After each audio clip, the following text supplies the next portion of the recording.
พโนพระอาจารย์แก่นขอน้อมกราบไหว้สาบารมีสลีองค์คำพระสัมมาสัมพุทธเจ้าพระธรรมเจ้าพระสังฆเจ้าพระอรหันต์พระสงฆ์องค์สามเณรเจ้าจุตนจุองค์เจริญพรเจริญธรรมเทพไทยเทวะเทวาพระแม่นางธรณีเจ้าตี้เจ้าตังพร้อมสหธรรมิกทายกทายิกาสัทธานาบุญตั้งหลายเต้าขุนมูลนายตั้งหลายใหญ่น้อยป่อน้อยป่อนานเด็กขาอ่อนน้อยที่มีใจจื่นจ้อยนิยมในธรรมวันนี้อาตมภาพจะได้เข้าสู่รายการธรรมะสู่ใจเพื่อสันติภาพยามแรงไขจ้าพุทธวจนังคำสั่งสอนขององค์พระสัมมาสัมพุทธเจ้าวันนี้จะไขจ้าสารธรรมเจ้าเพื่อได้คัดกเราเปล่งวะน้ำธรรมคำสอนองค์พระสัมมาสัมพุทธะได้แจ่มแจ้งแสงธรรมเรื่องเก่าเรื่องใหม่บ่ได้คล้องคำขยายสารธรรมมดใสสว่างแจ้งมดใสสว่างแจ้งกราบนมัสการถวายความเคารพหลวงพ่อท่านพระครูวิสุวัตรวรกิจโจท่านผู้รักษาการแทนเจ้าวาดวัดฝ่ายหินผู้อำนวยการขึ้นวิทยุเพื่อการศึกษาพระพุทธศาสนาและวัฒนธรรม FM 104.50วัดฝ่ายหินที่เคารพอย่างสูงท่านอาจารย์พระครูอภิวัตรวิกรมพระอาจารย์บรรยงอวิวัฒโนท่านเจ้าวาดวัดปากตังเจริญตำบลดอยลออำเภอดอยลอจังหวัดเชียงใหม่ท่านผู้อำนวยการขึ้นวิทยุสีข่าวเพื่อชาวประชาและวัดห้วยตองซักอำเภอจอมตองจังหวัดเชียงใหม่ก็ต้องขอเจริญพรธรรมสวัสดีกับบรรดาอุบาสกอุบาสิกาทายกทายิกาสัทธานาบุญตั้งหลายทุกท่านทุกคนที่กำลังรับฟังรายการธรรมะสารธรรมยามแรงช่วงมรดกธรรมล้านนายามแรงตั้งแต่เวลา15 นาฬิกาถึงเวลา16 นาฬิกาประจำวันอังคารแต่วันนี้อาตมาภาพจักได้นำสารธรรมเต็มรูปแบบ2 ชั่วโมงเพราะว่าได้ประสานงานทางท่านอาจารย์พระครูวรธรรมนาถท่านเจ้าวาดวัดหนองเหียงอำเภอไดลอจังหวัดเชียงใหม่ว่าขอรายการต่อจาก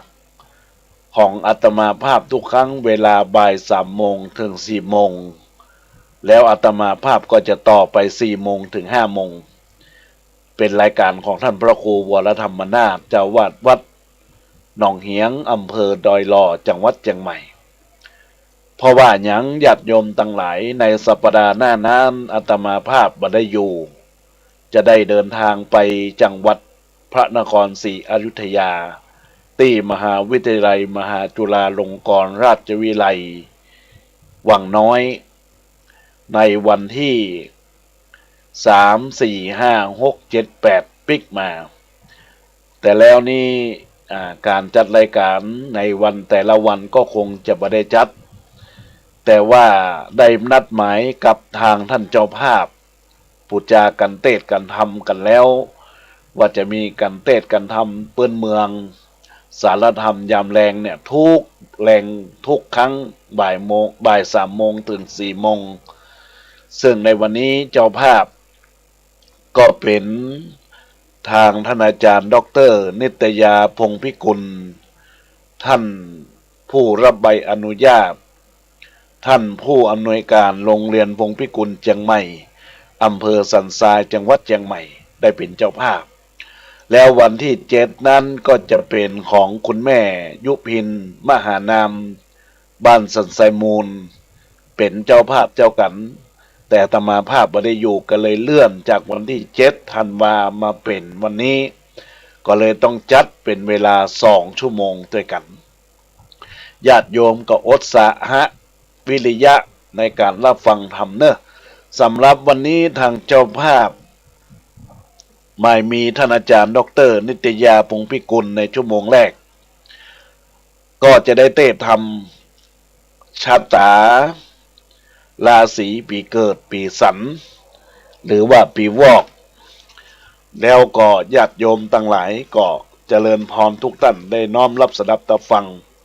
แล้วท่านก็ยังขอปุจจาธรรมเกิดวันเสาร์ตัวเทศธรรมวันเสาร์อาตมาภาพก็จะได้ต่อเนื่องในผูกแรกไปและผูกที่2ก็เป็นธรรมปีชวดเป็นธรรมเตมิยะทางเจ้าภาพได้รับฟัง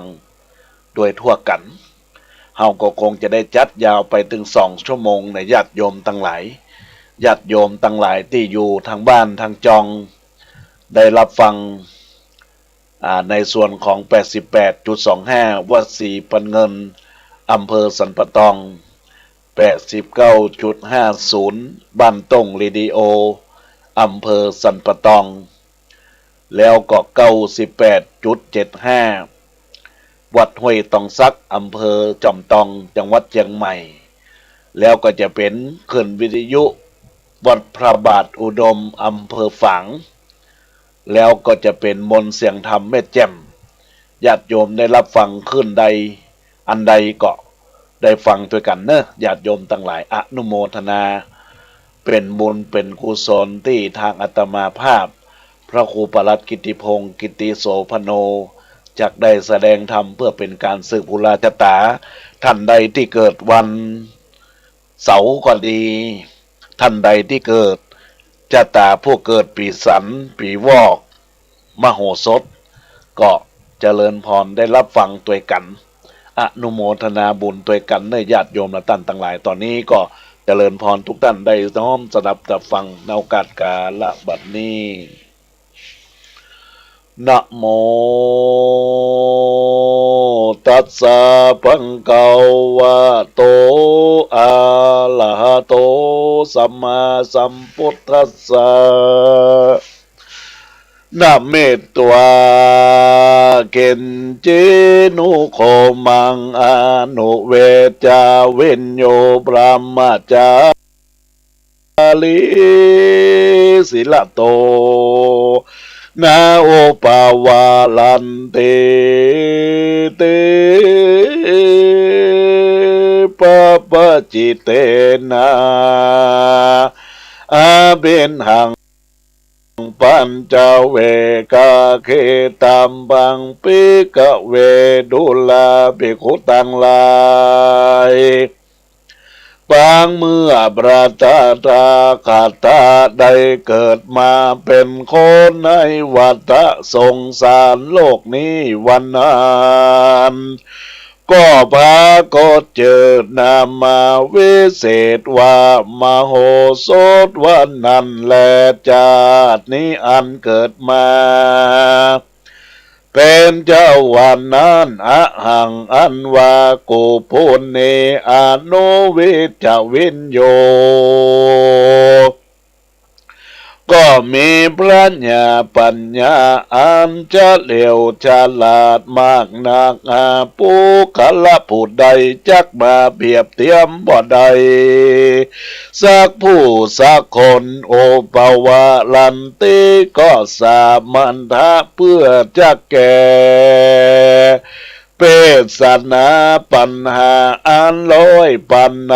ขยามหนึ่งนันนาอธิบายว่าดังในขณะยามนั้นอันว่ามหาสัจเจ้าเกิดมาจากท้องแม่มารดาวันนั้นยังไม่มหาพรหม เกิดมาเป็นสางหายแห่งมหาสัจเจ้าแม่แต่ก่อนแล้วก็เอายาติมาใส่ไว้ในมือมหาสัจเจ้าเกิดว่าเจ้ามโหสถบุญนั่นแลตาสัตมิงขาเนในขาณยามนั้นเมื่อเจ้ากุมารออกมาจากท้องแม่แล้วนั่นคนตั้งหลายก็หันมาหาพระองค์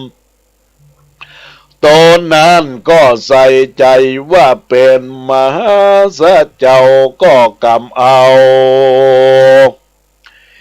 ญาติบนาออกมาจากท้องแม่ดังอันแล้วมหาสัจเจ้าเกิดมาปางนั้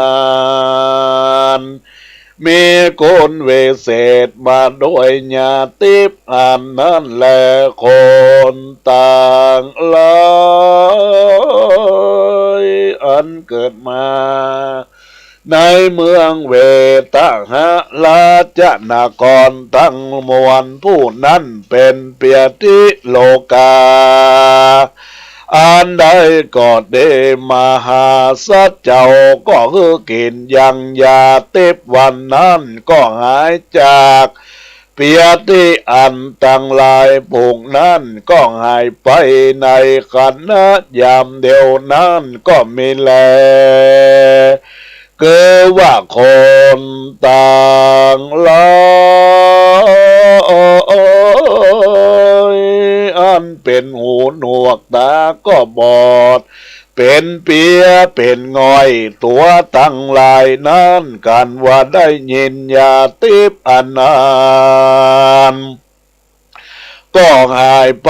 บัดเดียวนั้นก็เกิดเป็นอันดีอันงามดิ่งว่าเจ้าเก่านั่นแหละโสโพธิสัตว์โตส่วนอันว่ามหาสัจเจ้าตนเจอว่าเจ้ามโหสถตนนั้นมีปัญญาปัญญาแล้วก็มีใจอันเย็นดีมากนักเป็นที่ห่มหักแก่คนและเทวดาดังหลายมหาพรหม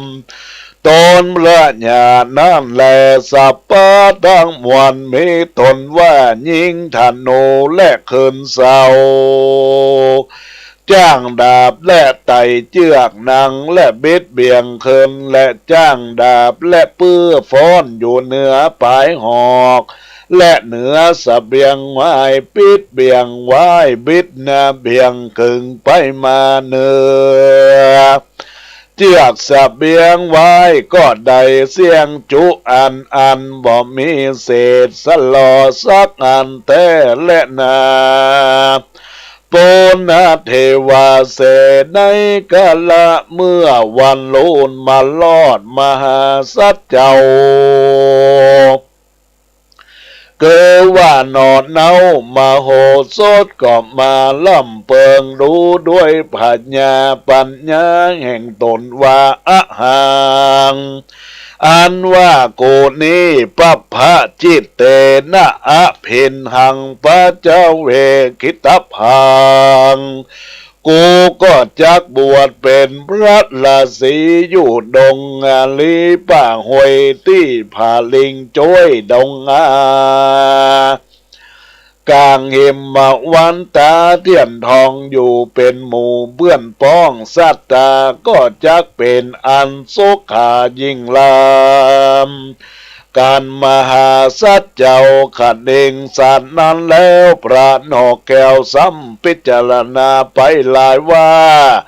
การอ่านเล่นม่วนสนุกและเจอว่าเจ้าราศีตั้งหลายพุงนานอันมีศีล8ศีล10นั้นก็เตรียมยอมรักษาเมตตาภาวนาอยู่ในอาลัญญาป่ากว้างอยู่เสพสร้างสังงัดใจบ่มีภัยญาอุบาท จากแต่งเราลาดหิงสาเว้นจากกามโกณหาอันเป็นเครื่องตำจ้าสามานจึงจักได้พ้นจากโอกะสงสารเข้าสู่นิพพานแต่ดิเลงเหตุดังอันนี้กูจักไปบวชเป็นราศีแต่แลการว่าเจ้ามโหสถพิจารณาลำเปิงดังอันแล้วก็เข้าไปไวยังพ่อแม่เล่าอาการเฮอปิญาปิตามารดาเพื่อปงอาจญาอนุญาตแก่ลูกลักไปบวชเป็นฤาษีอยู่กลางกิเลงไว้หาดก็มีแลอาดาในกาลยามนั้นส่วนอันว่าพ่อแม่พญาทั้งสองก็มีใจหมองมนเศร้าอันตกเต้าจักหนีไปบวชเป็นจีไปอยู่กลางพระนาลัยดาวดาป่าส่วนปิตามันดาทั้งสองหายเศร้ามองโศกเศร้าแล้วก็อนุญาตแก่ลูกแล้วพุทธาพงอนุญาตลูกเต่าก็ได้เข้าสู่ปัพพจาการแล้วก็ฮือคนทั้งหลายได้รีบพันภายตกแต่งยังผ้าอ้อมผ้าสีเหลืองฮือเป็นเครื่องอัฐบริการแก่เจ้ากุมารนอนเนาส่วนตนมหาสัจเจ้ามโหสถนั้นพระญาทั้งสองอันเป็นพ่อแม่ก็อนุญาตเฮนงผ่าย้อมปาดอันจักเป็นเจื้ออรหันตาตั้งหลายแล้วก็สะเพาะหน้าเข้าสู่ป่าไม้นิพพานเหมมาปานไปด้วยตนเองเดียวไปบวชในศาสนาแห่งพระพุทธเจ้าหันมีเจ้าราศีผงอยู่ก่อนนั้นก็มีแลตะปิส่วนอันว่าเจ้าราศีทั้งสองผงไปบวชอยู่ก่อนนั้นก็รู้ว่ามหาสัจเจ้าตนพระญามีปัญญาออกมาบวชเป็นฤาษีดังอันเขาก็มาอุปถากมหาสัจเจ้าด้วยลูกไม้หัวมันน้ำกินน้ำใจต่างๆก็บอกเฮ้อมหาสัจเจ้าไปเอามาด้วยตนสักอันก็มีแลส่วนอันว่ามโหสถพระหาสัจเจ้าก็ขมวดเกล้าไว้เป็นจดาแล้วก็มาปั๊มบาเลินเมตตาภาวนารักษาศีลจำเริญยังพรหมวิหารตั้งสี่อยู่ใจอยู่มาบอดนานเต้าใดมโหสถเจ้าราศีก็ได้เถิงยังอภิญญาสมาปฏิตังสีอันเป็นโลกุตละสัมปติตังสีแล้วก็ปั๊มเปงไปบอกขาดได้ประมาทสักบอกประมาทสักยามวันอยู่สำราญไปตลาบเสียงอายุสังขารแห่งตนการว่าจุติตายจากอัตตภาวะอันนั้นแล้วก็ได้นำเอาตนไปเกิดที่บนจันฟ้าเลิศวิมานคำอันเป็นที่อยู่สถานเมืองฟ้าตาว่าเขตลาจันตาว่าติงสาสวรรค์เตวันโลก็มีวันนั้นแลปิกเขาเวดูแลภิกขุตั้งหลายกินจะวันออกไปบวชในศาสนาแห่งพระศาสดา แห่งโกปรัตถาคตะนั้นก็ได้อันเป็นบุญกุศลอันดีอันงามจากได้ผ่าธนาสิ่งใดสุขภาวะชาติก็ได้นำเอาตนไปเกิดที่บนฟ้าเลิศตาวะติงสาดังแล้วก็อันได้มาเป็นอยู่สถานเมืองฟ้าตาวะเขตเต้าลาจันตาวะติงสาสวรรค์เทวโลก็มีแลปิกขเวดูลาภิกขุตั้งหลายเกณฑ์จะอันออกไปบวชในศาสนาแห่งพระตถานี้ก็เป็นอันดีอันงามยิ่งนักแก่ต้านต่างหลายและตุมเออันว่าต้านต่างหลายอย่ายินดีเสื่องสักกะ14ประการสักอันเตอบ่มีประโยชน์จันนาแก่นักบวชเตียนย่อมเหือโตดปลายลูนมากนักแลจงประกอบไปด้วยวิริยะกรรมมิเปลี่ยนและภาวะอยู่ในป่าอันสงัดนั่นเตอกองหากใจในหันยังโลกิยโลกุตละธรรมตามอันมากแห่งตนกูพระตถาคตเกิดมาในปังก่อนนั้นก็มาในสังสาร14ประการมีอันครบฟ้อนอยู่บ่มีประโยชน์จันนาสังสักอันแล้วจึงลวดหนีออกบวชเป็นฤาษีอยู่ในกิเลราวป่าปั้มเปง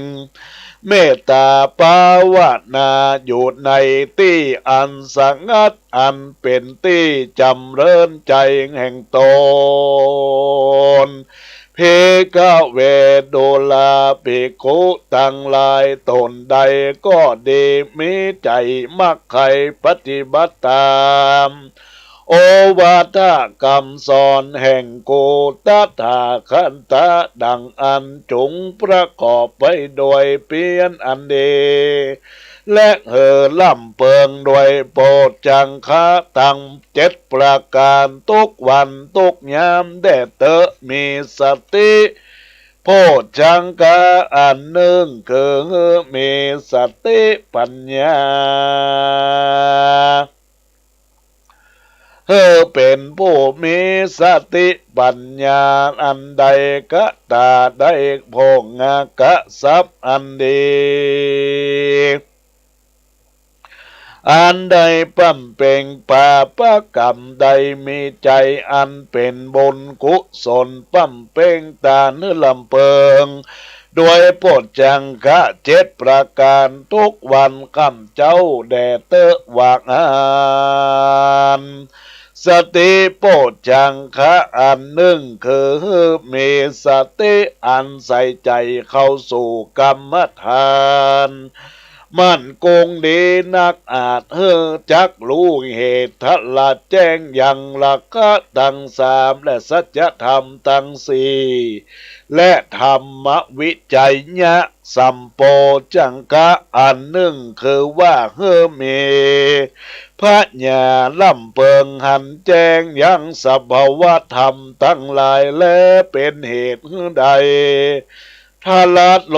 ยังลักขันนาตั้ง3และสัจธรรมตั้ง4นั่นแลวิริยะสัมโพชฌังกะมีเปลี่ยนอันมากนักแข่งงานนักเป็นเหตุใดถ้าละโล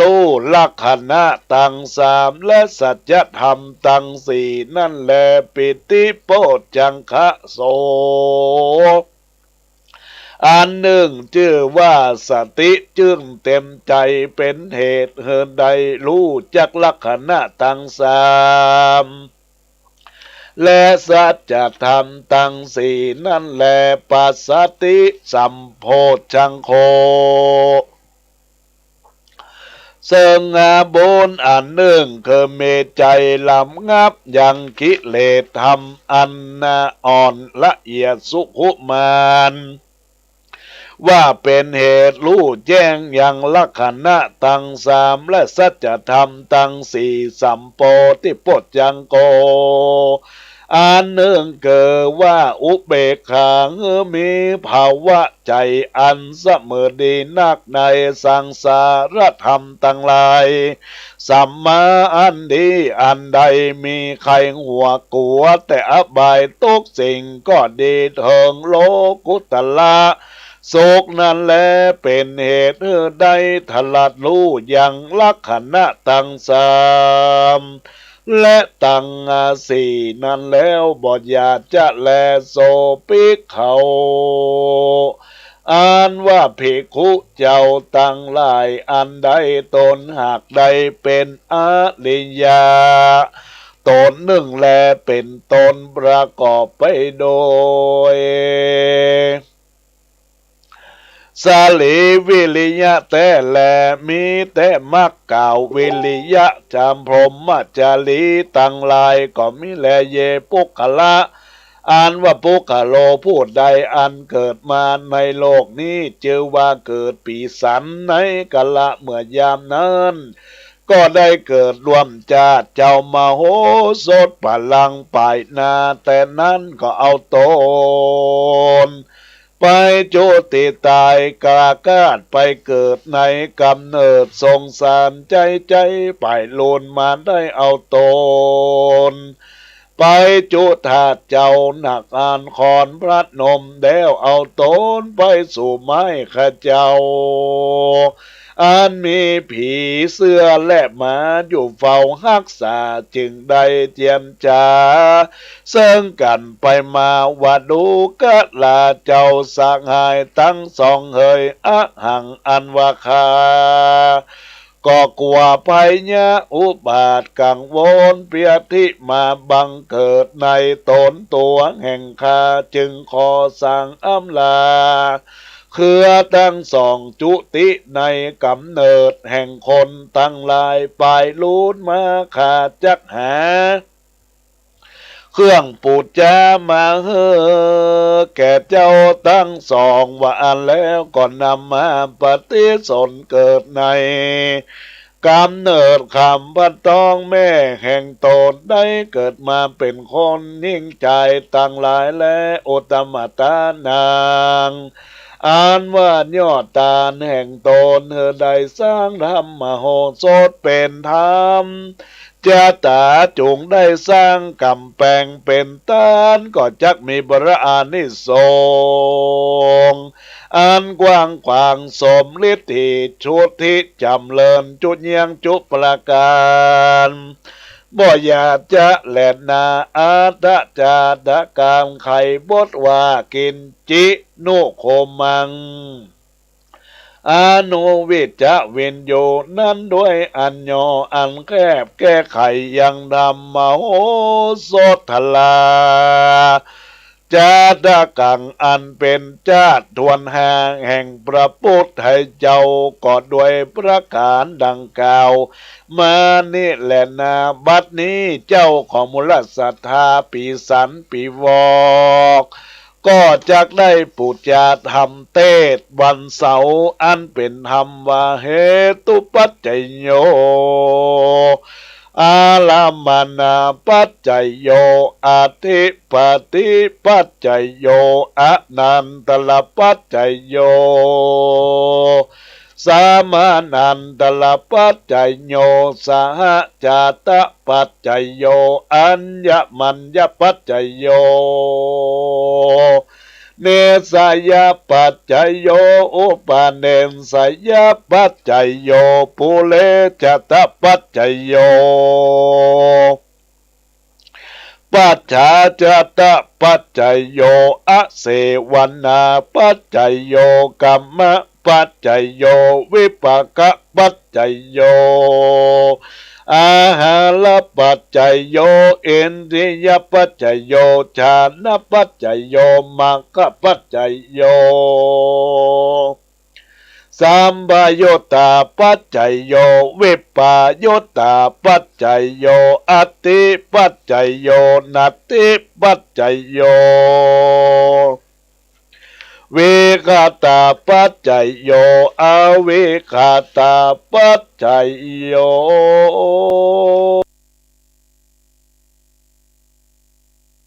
โอโอ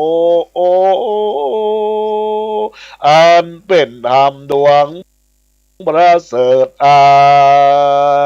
น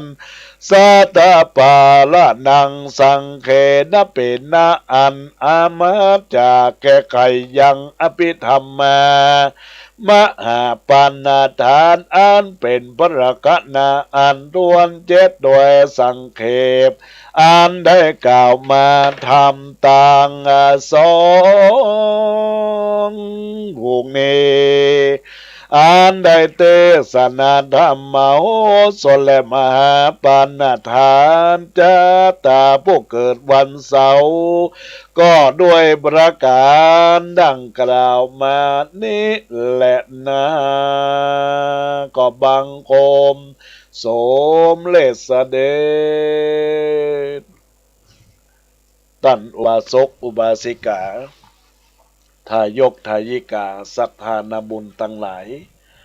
ได้น้อมรับฟังธรรมชะตาปีเกิดอันเป็นธรรมชะตาผู้เกิดวันเสาร์และชะตาปีเกิดราศีปีวอกมโหสถได้จบลงไปเป็นที่เรียบร้อยทำที่มูลศรัทธาญาติโยมแต่ตั้งอกตั้งใจรับฟังในโอกาสนี้ก็เป็นทำบุญกุศลที่เกิดจากจิตจากใจกับท่านเจ้าภาพอาตมาภาพก็ได้เทศจบลงไปก็จะได้ปั่นปอนท่านอาจารย์ด็อกเตอร์นิตยาพงพิกุลท่านผู้รับใบอนุญาตท่านผู้อำนวยการโรงเรียนพงพิกุลเชียงใหม่อำเภอสันทรายเชียงใหม่ซึ่งในปูจาธรรมชะตามาเทศนาจบลงไปแล้วก็เป็นธรรมปูจาใส่กันเทศกันธรรมนั้นจตุปัจจัย1,000 บาทก็ขออนุโมทนาขอบคุณเพื่อเป็นทุนการศึกษาเล่าเรียนพระภิกษุสงฆ์องค์สามเณรแล้วก็ยังเป็นบุญกุศลจากการค่าน้ำกับไฟกับลิงก์สัญญาณอินเทอร์เน็ตของทางวัดสันขยอมลิงก์สัญญาณไปทุกที่ทุกทางในกาละที่ได้จัดรายการธรรมะก็จะลิงก์สัญญาณ Facebook ไปขึ้นวิทยุต่างๆก็ขออนุโมทนาขอบคุณได้ใจได้สอยจตุปัจจัยของท่านตามเจตนารมณ์ของพระภิกษุสงฆ์องค์สามเณรของทางวัดสันขยอมในโอกาสบัดนี้อาตมาภาพจะได้ปั่นป่อนแล้วก็หลังจากนั้นเราก็จะได้เทศธรรมในภูกที่2สืบต่อไปยะถาวาลิวาหาปุลาปริปุเรนติสาคลังเอวะเมวะอิโต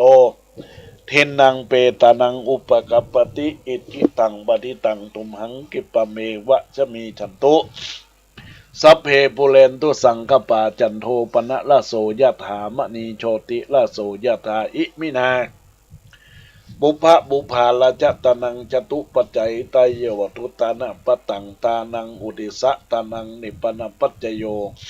โหนตุโนนิจังดิและอาจจะในวันนี้ก็หาเป็นวันดีสลีสุขมังคละอันผาเสริฐล้ำเลิศยิ่งเก่าวันและยามตั้งหลายบัดนี้ไม่มีปฐมมูลศรัทธาท่านอาจารย์ด็อกเตอร์นิตยาพงพิกุลท่านผู้รับใบอนุญาตท่านผู้อำนวยการโรงเรียนพงพิกุลเชียงใหม่อำเภอสันทรายจังหวัดเชียงใหม่ก็ได้เป็นต้นเป็นประธานน้อมนำจตุปัจจัย 1,000 บาทได้ปุจจารสธรรมเทศนาชะตาปีวอกชะตาผู้เกิดปีสันมาอันเป็นธรรมโหสถเทศนาจบลงไปแล้วและธรรมเทศนาชื่อว่ามหาปณธานชะตาผู้เกิดวันเสาร์บัดนี้ก็รับธรรมเมตตารับเอาจตุปัจจัยก็ขออนุโมทนาบุญที่บุรศรัทธาได้ร่วมเป็นเจ้าภาพในดีกากาละวันนี้ยามนี้นั่นจุงจะมีเตื้องแต่ลิหลีใจยะทุภวังใจยะมังครังใจยะวินาสันตุ จะเตสสาจายสิทธิทานังลาปังสุติปักยังสุขังพลังสิริอายุจะวันโนจะโปกังวุติจยสวาสัตวาสาจะอายุจะสีวสิทธิภวันตุเตสปีติโยวิวัจจันโต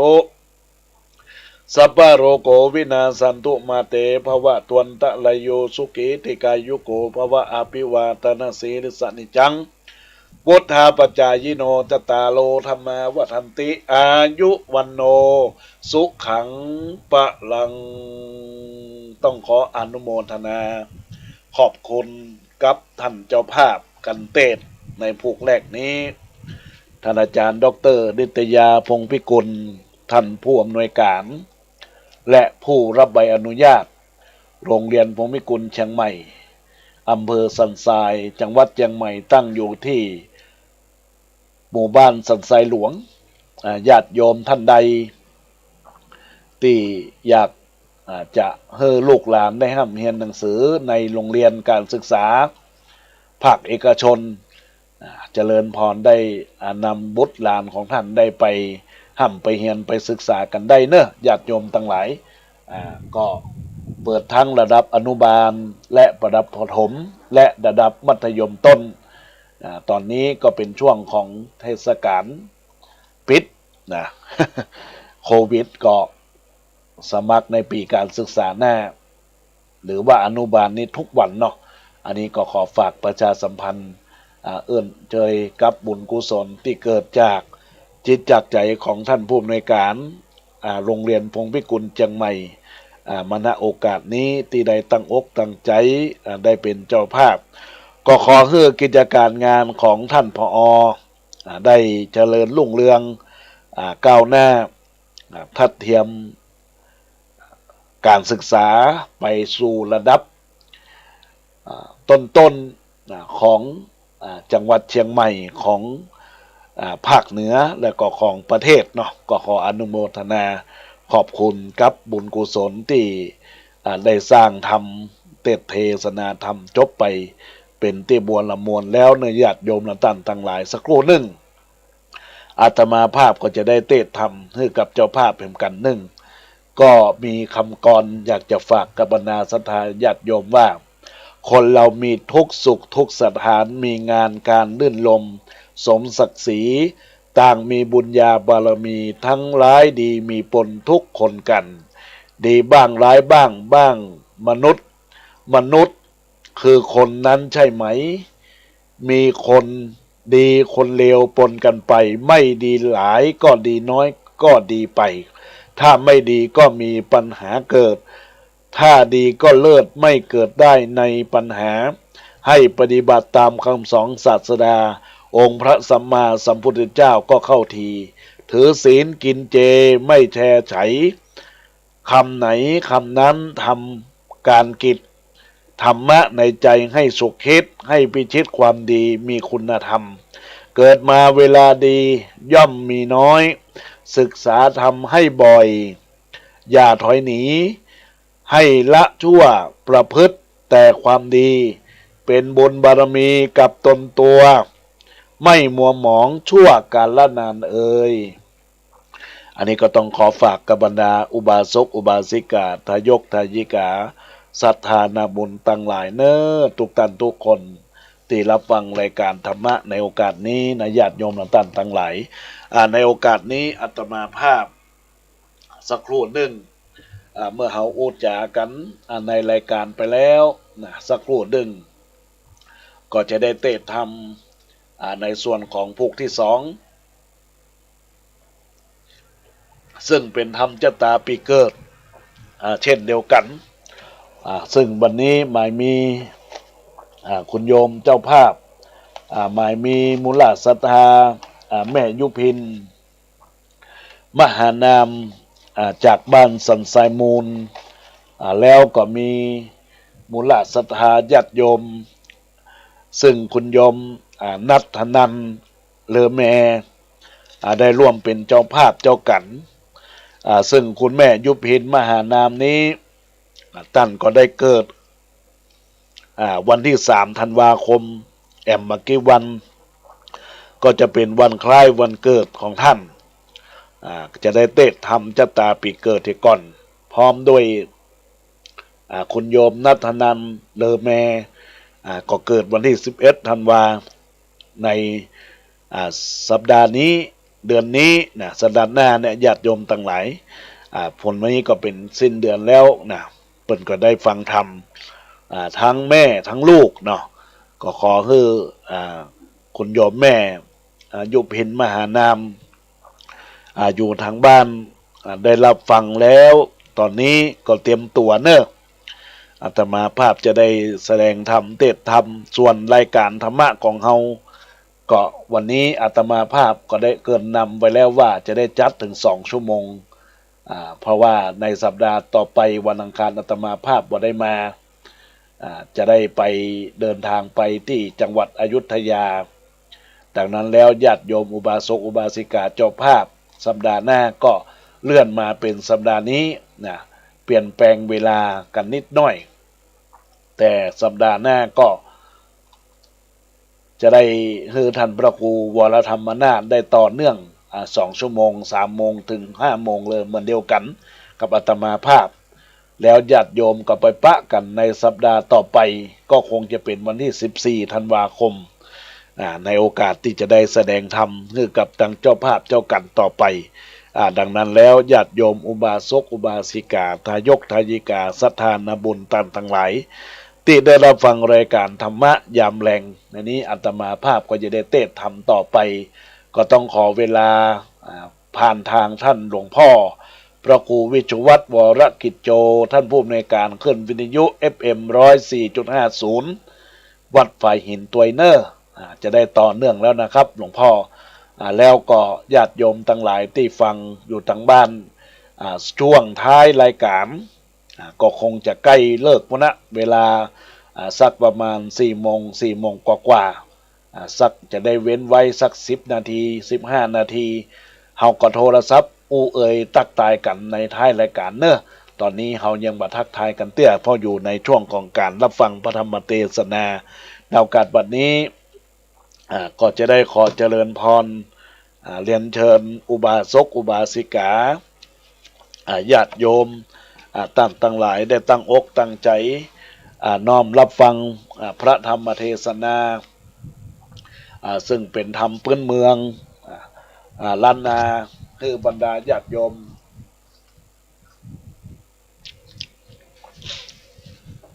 ตั้งหลายได้รับฟังเป็นธรรมชะตาปีเกิด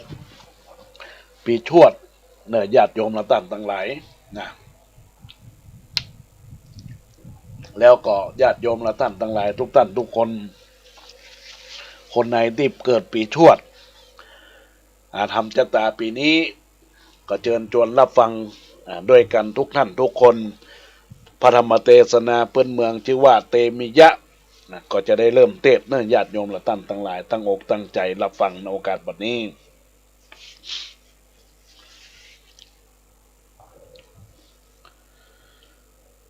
นะโมตัสสะภะคะวะโตอะระหะโตสัมมาสัมพุทธัสสะโยสันนิสิโนวะละพุทเทมุเล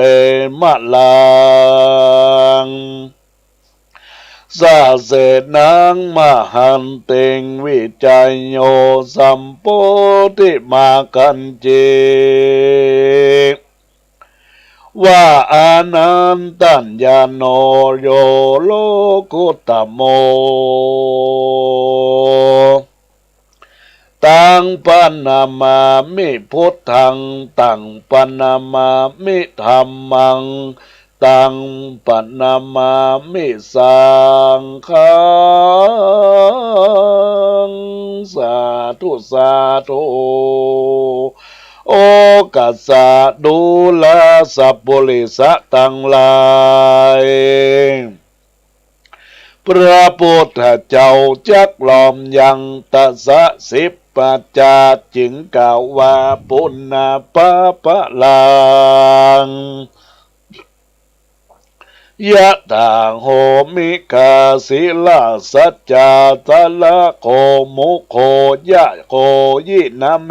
นาเตมิโยวะจะวาทันติปังเมื่อพระพุทธเจ้าเกิดมาปั้มเป่งอาทิฐานะปารเมปาลมัทธปาลเม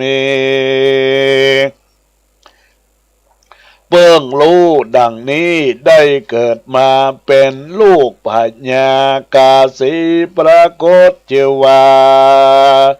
เตมิยะกุมารเมื่อเกิดออกมาได้1 เดือนแม่นมกรอบประดับเจ้ากุมารแล้วนำไปสำแดงแก่พญาตนเป็นปอพญาก็เอาลูกแห่งตนในยามนานอามาตย์ตั้งหลายก็นำเอาโจร4 คนมาสำแดงแก่พญากเษอ่านว่าโจร4 คนนั้นพญาก็เฮอตี้โดยไม้แส้ปันตีผู้หนึ่งผูกมัดด้วยเชือกเล็กอันขังคอกไว้ผู้หนึ่งเอาหอกมาแต่งเนื้อตัวผู้หนึ่งเอาเสียบไว้บนปลายไม้แหลมก็มีแลเจ้าเตมิยะกุมารได้ยินป้อแห่งตนบังคับสันนั้นก็จักเป็นเหตุไปสู่อบายภูมิทั้ง4มีนรกเป็นต้นจึงข้าหนึ่งใจว่าไล่แล้วก็ผัดยางแห่งกูอาสะไหลเสื่องบานนาเมืองแล้วพระตำกำอันหยาบจ้าแล้วก็กะตำแต่แลยังมีในวันหนึ่งแม่นมก็นำเอาเจ้ากุมารไปนอนอยู่ในใต้เศษศาสตร์อันสลีสวัสสัตเดกันโปติสัตเจ้าตื่นขึ้นมาแล้วก็แลหันสัมปันติจึงพิจารณาดูว่ากูนี่ลูกจากแดนใดมาเกิดนั้นจ้าเจ้าก็รู้ด้วยสละสัญญาว่าได้จุติตายจากเมืองฟ้าลงมาเกิดที่นี่แลเจ้าก็ซ้ำล่ำเปิงเคินหลังแล้วก็ปากูได้ไปไม่อยู่ในอุตตะนรกแล้วได้เกิดมาเป็นปรัชญาเมืองกาสีตีนี้ได้20 ปีกันจุติได้ก็ลงไปเกิดในโอสุตะนรกนานได้30,000 ปีเหตุดังลือป่อยได้มาเกิดในเฮือนโจรที่นี่แถมนั่นจากูจักกะตำสันใดดีจักงาเป็นป้นเฮียนโจรที่นี่นั่นจาขณะยามนั้นยังมีเทวดาอันหนึ่งอันอาศัยอยู่ในคุ้มเศรษฐศาสตร์จึงกล่าวแก้ว่าดูแลเตมิยะกุมารเฮยพิว่าใครป้นจากเฮียนโจรที่นี่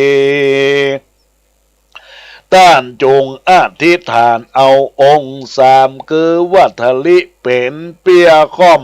ย่างเตียวบอดได้ทะลิเป็นดังปากจ๋าบอดได้ทะลิเป็นคนหูหนวกเตอะก็จักได้ป้นจากเฮียนโจร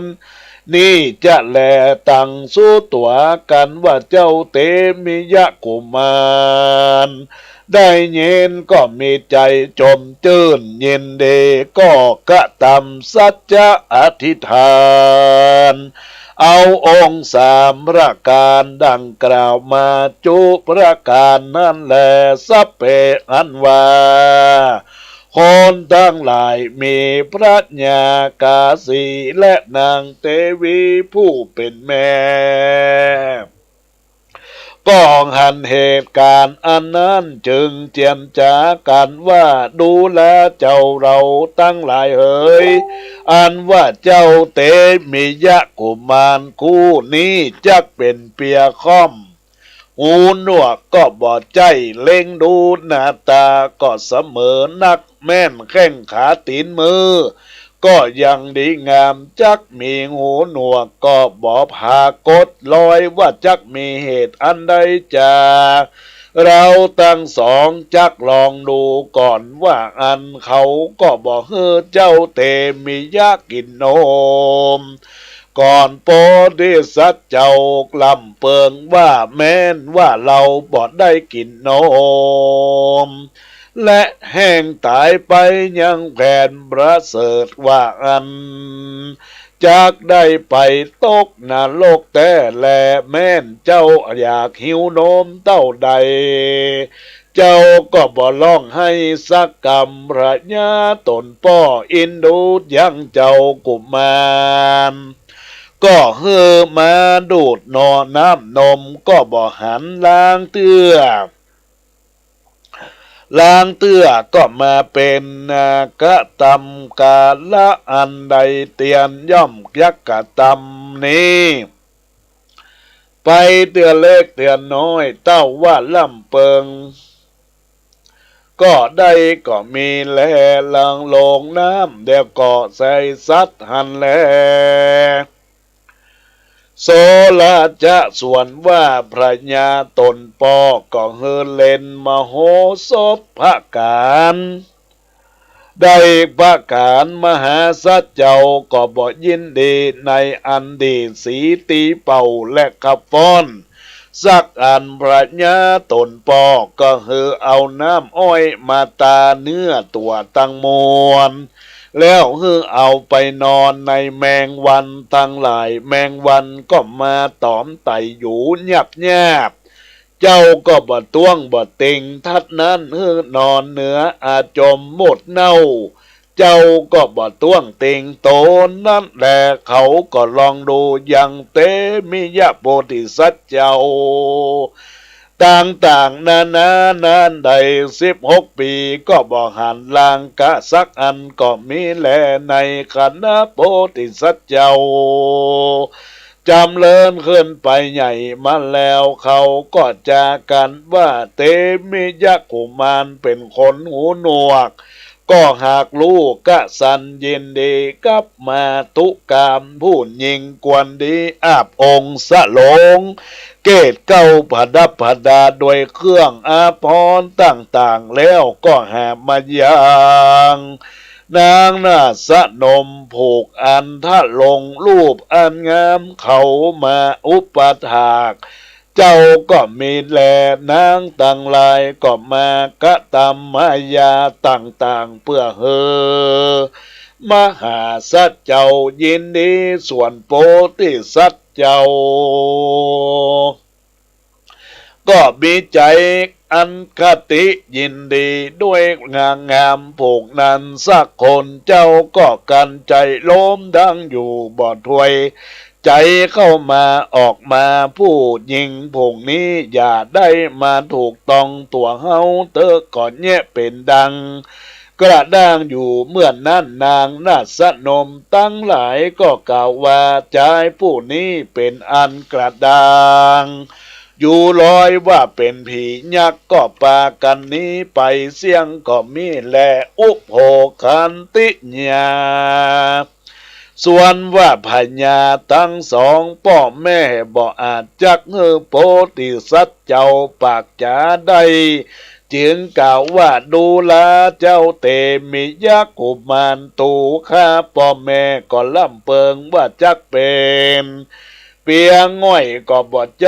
ตีนมือก็เสมอกันเจ้ากูได้เกิดในคันติยจาเจือเป็นลูกพญาสันนี้ก็ยากนักแลเจ้ากูจุงโพดยังพ่อแม่พระญา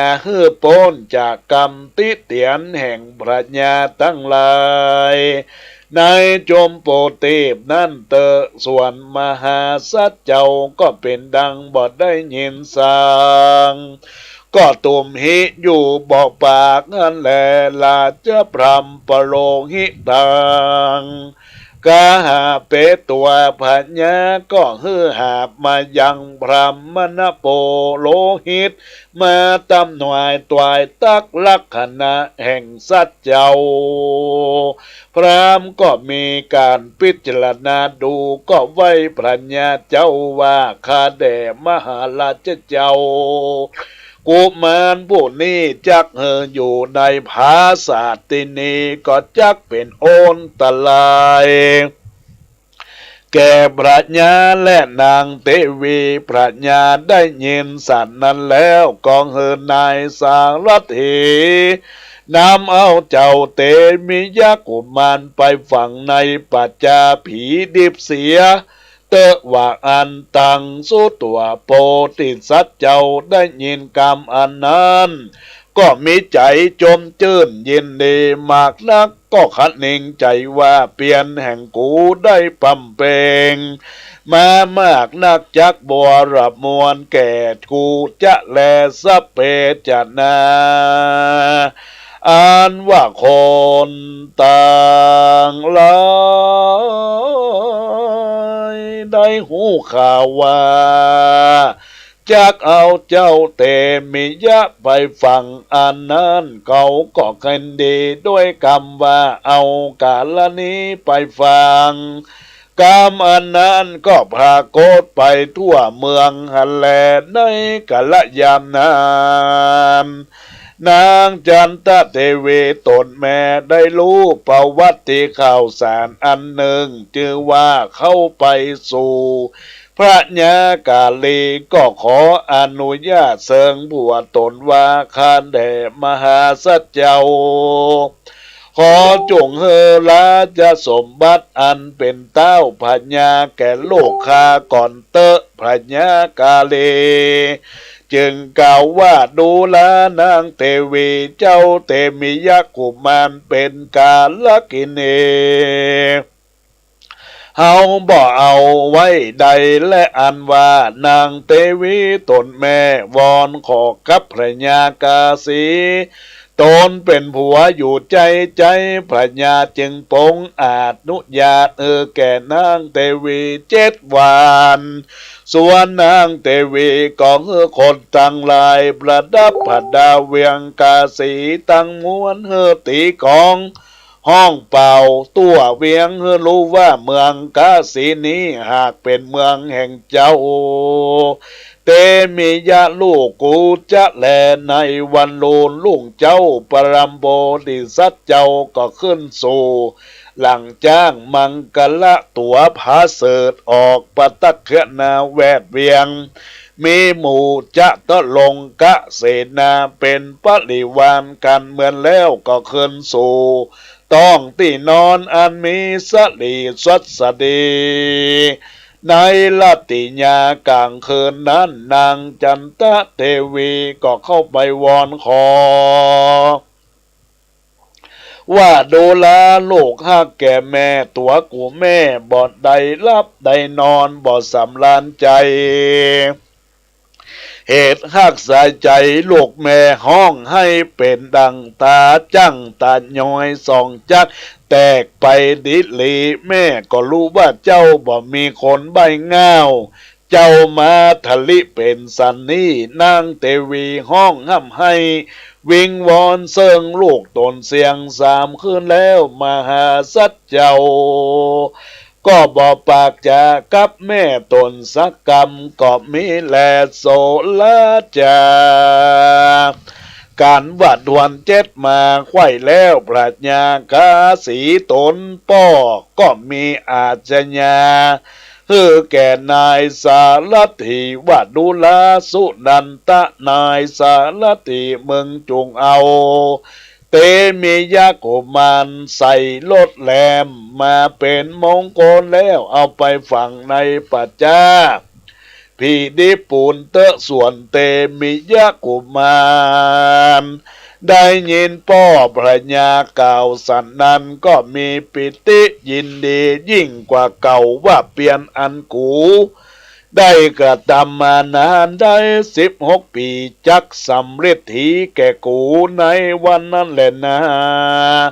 รัตติญาณในเมื่อเสียงระวายทีคืนนั้นและรุ่งนายสารถีก่อนนำเอารถมาไว้ที่ใกล้ประตูคุ้มแล้วก็ขึ้นไปกล่าวแก่นางเทวีว่า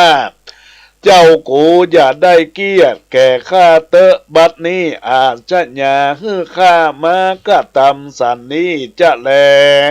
ในเมื่อนางเทวียังกอดลูกแก้วอยู่ดังอันนายสารถีก็เบ็ดมือนางเทวีลู่จริงเอากุมารลงมาจากปราสาทไปทางเทวีก็โศกเศร้าตีอกว่าตนนะร้องล่ำให้ไปมาแล้วก็สยบดาวหันแลในกาละบัดนั้นแหละนาตังสิสวาโพธิสัตว์เจ้าหันแม่เทวีแห่งตนสยบไปทุกขเวทนาก็บังเกิดมีแก่สมหาสัตว์เจ้าลวดมีใจมักไข่ปากจ๋ากับด้วยแม่แห่งตนยามนั้นเจ้าขันเองใจว่ากันเราปากตานเจียนจากันว่าเปลี่ยนอันว่าเฮาได้ปั้มเป่งก็จักเป่าหาประโยชน์จะนะบอดใดลวดบ่ปากอยู่หันแลในเมื่อนายสารถีเอาเจ้าใส่รถแล้วดังอันมันก็ใส่ใจว่าจักเอารถอันนั้นเป็นมงคลปล่อยมาได้รถอันมงคลใส่โพธิสัตว์เจ้าก็มิแลการได้รอดปัจจาผีดิบแล้วมันก็ถอดเอาเครื่องประดับแห่งมหาสัตว์เจ้าออกมาใส่สบายแห่งมันก็ถือเอาเสียมไปโคดป่าลบเพื่อจักฝังมหาสัจเจ้าว่าอันตัสสมิงขาเนในกะละบัดนี้เห็นปัตุกรรมปละศิลบาติปอาสนาแห่งพญาอินตาก็สำแดงอันฮ้อนกระดังแข่งอินทธิราชก็พิจารณาดูก็รู้เหตุดังอันจึงเฮวิสุกรรมเตวบุตรลงมาประดับโพธิสัตว์เจ้าเครื่องติบ่ออลังการดูวิลาศเครื่องติบอลังการดูวิลาศงามดังปรัญญาอินตาเจ้าฟ้ามหาสัตว์เจ้าก็ไปยืนจิ้มไก่ปากคมจึงกล่าวว่าต้านคุดคุมด้วยเหตุดังลือจานายสารถีก็พอปลายบนเต้ากลมนาคุดอยู่แล้วก็กล่าวว่ายังมีลูกพญาผู้ข้าเป็นเปียง่อยซ้ำหูหนวกมีอายุใด16 ปีพญาจึงผู้ข้าฟังเสียนี่แหละอัฏฐโกมหาสัตโตมหาสัตว์เจ้าจึงกล่าวว่ากูบอดใจคนเปียคนง่อยคนค่อมดูหูก็ดูบ่หูก็หนวกต้านจงเล็งดูเอาเตอะต้านจักฝั่งยังเฮาเป็นอันพิษนักเมื่อนั้นเจ้าสารถีก็แงนดูมหาสัตว์เจ้ามีต้นประดับอันงามมันก็บ่รู้ว่าเป็นมหาสัตว์เจ้ากว่ากูเป็นเทวดารู้ว่าเป็นพระญาอินรู้ว่าเป็นพรหมอันจามหาสัตว์เจ้าจึงกล่าวว่ากูบอดใจอินพรหมกูนี่หากเป็นลูกพญากาสีชื่อว่าเตมิยะจะแลต้านมาคุดหลุมฝั่งเฮาย่อมพิษธรรมยัสสะลุขจารญานิสิเถยะดูแลนายสารถีปุคลาผูดใดเข้าไปนั่งอยู่ในห่มไม้ตนใดบอกกวนจักหักกิ่งไม้ต้นนั้นมาลองนั่งพิวาปุคลาผูนาน หักกิ่งไม้นั่นก็เป็นบาปนักหนาอีโดยมีแต่แลนไม้ต้นนั้นคือหากมาใดพระญากาสีโตนป้อแห่งเหลาแลตัวแห่งกูนี่หากเป็นดังกิ่งไม้นานนายสารถีเป็นดังคนเข้าอยู่ใต้ลมไม้อันนานบัดนี้ต้านป้อยจักฝังเราเสียก็หากพิษทำมากนักทายสารถีได้ยินกรรมอันนานก็รู้ว่าเป็นเจ้าเตมียะกุมารมันจักยึงยกมือไหวแล้วขอราธนาไปเสวยเมืองดังเก่ามหาสัจเจ้าจึงกล่าวว่าต้านจงเอารถและเครื่องประดับไปส่งให้แก่พระญากาสีจุประการก็มีแลกันพระญาได้ยินข่าวสันแล้วก็ปงอาชญาแก่โยธารีบมาสู่สำนักแห่งพระมหาสัจเจ้าแล้วเขาก็ตั้งมวลก็ใจใครบวชหันแลอินทธิลา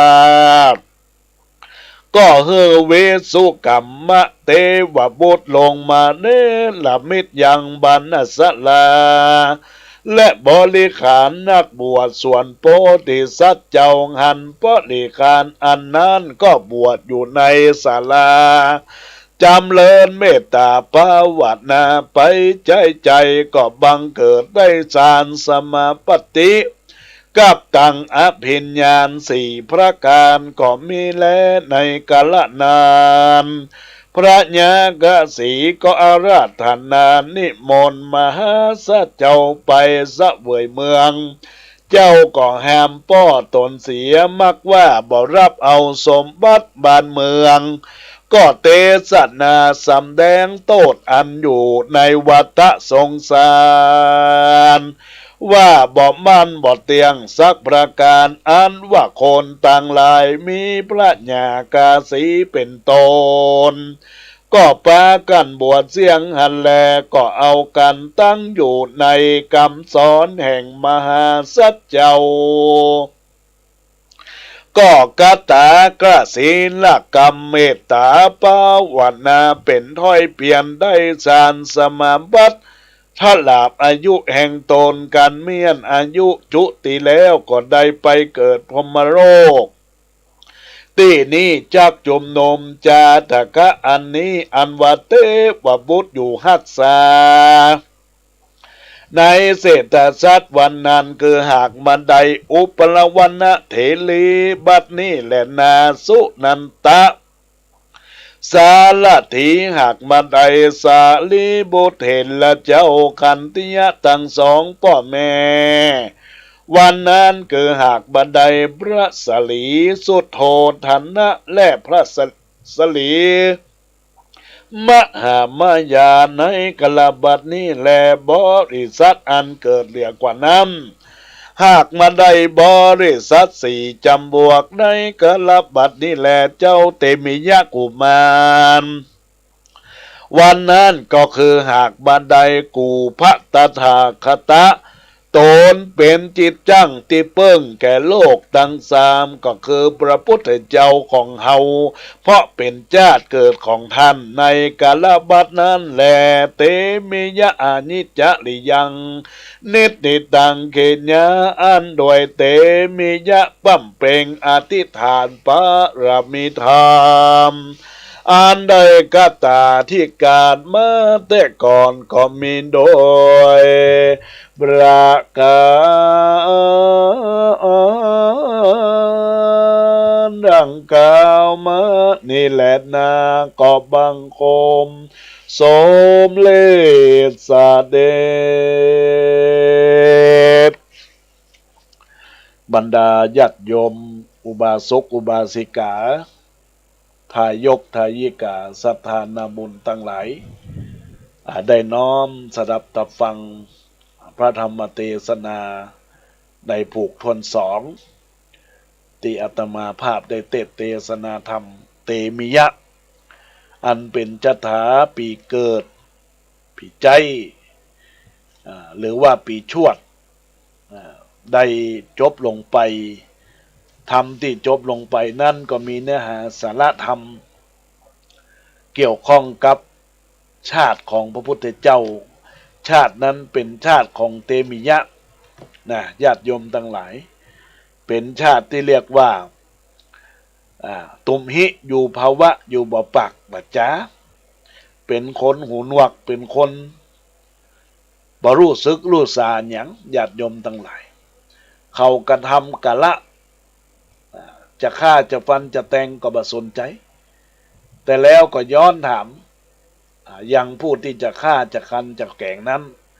ว่าท่านเนี้ยไปเนิ่นระวังให้ดีจะเป็นโทษจะผิดศีลผิดธรรมเขาก็มีจิตใจอันดีก็กลับไม้ไปบ่ฆ่าบ่แขนบ่ฟันบ่แทงก็เรียกว่าเป็นธรรมที่สอนจิตสอนใจเฮาตั้งหลายแล้วก็ปุถุชนคนท่านที่เกิด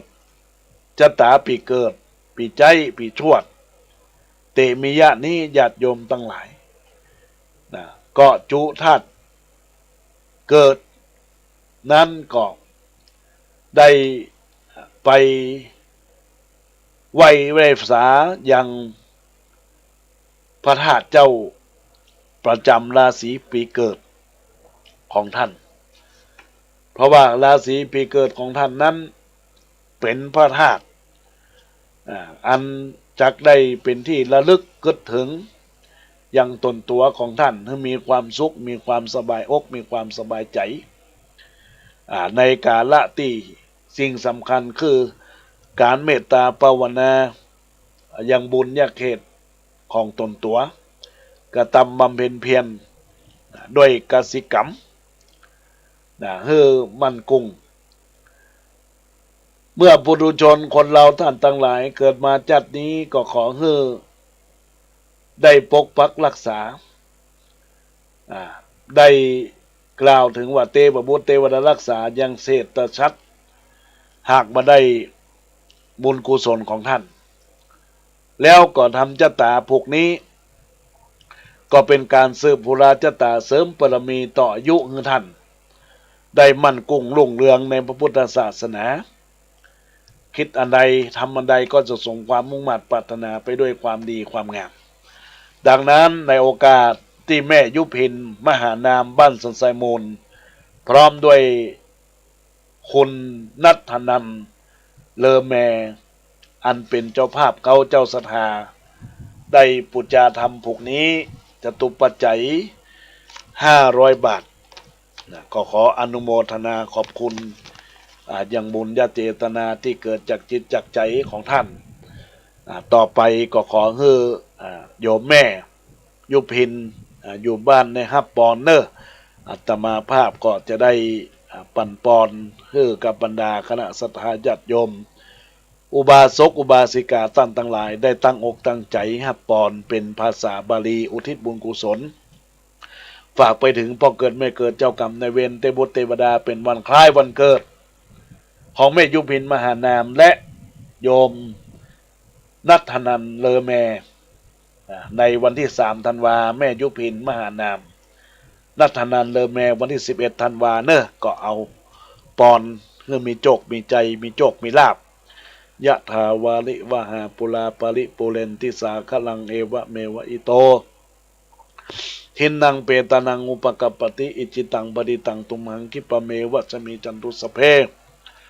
ปุเรนโดสังกปาจันโทปนะละโสยถามณีโชติละโสยถา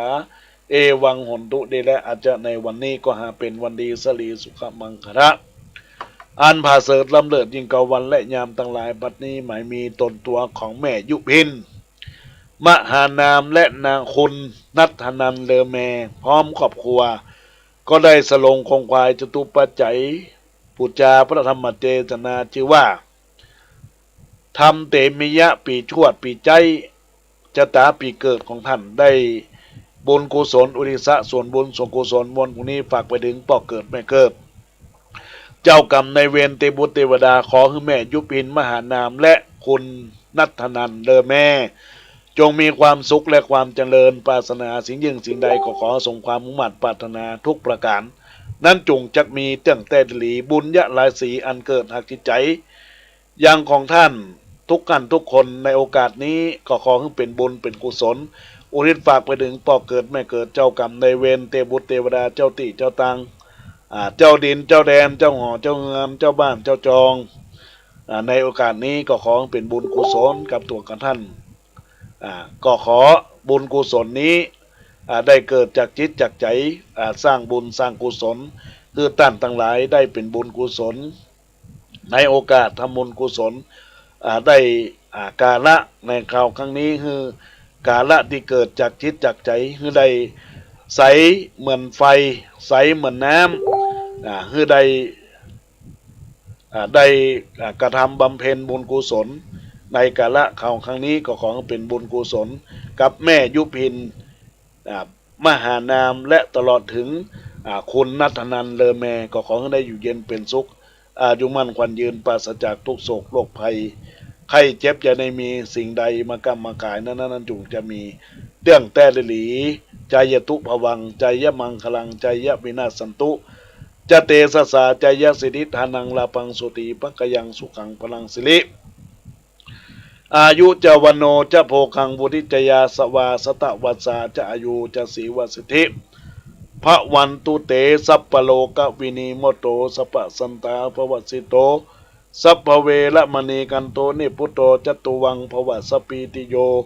วิวัจจันตุสัพพโลโกวินาสันตุมาเตภวะตวันตะลโยสุขีตีกายุโกภวะอภิวาทนาสีลิสะนิจังบุตตาปจายโนจัตตาโลธรรมาวทันติอายุวันโนสุขังปะลังขออนุโมทนาขอบคุณกับคุณโยมแม่ยุพินมหานามและคุณโยมนัทนันเลอแมได้เป็นเจ้าภาพปุจาธรรมเทศนาเตมิยะเทศนาธรรมนี่แล้วจบลงไปแล้วก็ขออนุโมทนาขอบคุณครับทุกคนทุกท่านในโอกาสนี้ด้วยทั่วกันน้อมจตุปัจจัยรับจตุปัจจัยจำนวน500 บาทก็จะได้เป็นหน้าก้าน้ำก้าไฟเป็นก้าสัญญาณลิงก์อินเทอร์เน็ตตลอดถึงในโอกาสนี้ตอนนี้ก็ขอให้เป็นบุญกุศลติบรรดาญาติโยมสาธุชนและท่านทั้งหลายได้กระทำบำเพ็ญบุญในทีฆากาละวันนี้ยามนี้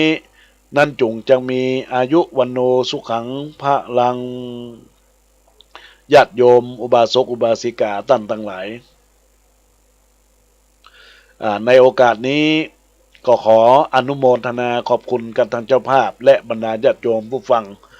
ทุกท่านทุกคนในโอกาสนี้เนอะได้รับฟังธรรมะจบลงไปทั้ง2-3เรื่องด้วยกันก็เป็นบุญเป็นกุศลในโอกาสเวลาครึ่งชั่วโมงนี้ตีเหลือนี้เฮาก็จะได้อู้จาพบปะกันเอื้อนเอ่ยในรายการธรรมะยามแรงวันนี้ได้จัดรายการเต็ม2 ชั่วโมงก็จะได้เจริญพรอนุโมทนาบุญกับมวลศรัทธาญาติโยมสาธุชนพุทธบริษัทต่างทั้งหลายทุกท่านทุกคนในโอกาสนี้ก็เจริญพรกับแม่เอ้ยสุติวงศ์เจริญพรกับคุณโยมธนวันพูดงามจากบ้านม่วงโตนท่าวรลังสีได้ทักทายเข้ามากราบนมัสการเจ้าวันนี้2 ชั่วโมงฟังทำจุใจเลยนะเจ้าว่ะ ก็ขออนุโมทนาขอบคุณเจริญพรกับคุณโยมสิริพันธ์สิงห์ทรเจริญพรกับคุณโยมวงเดือนจิตโสพีพงศ์เจริญพรกับคุณโยมดรุณีอุทธลาเจริญพรกับคุณโยมจันเพนคำโพธาแล้วก็ญาติโยมที่ได้รับฟังในรายการในโอกาสน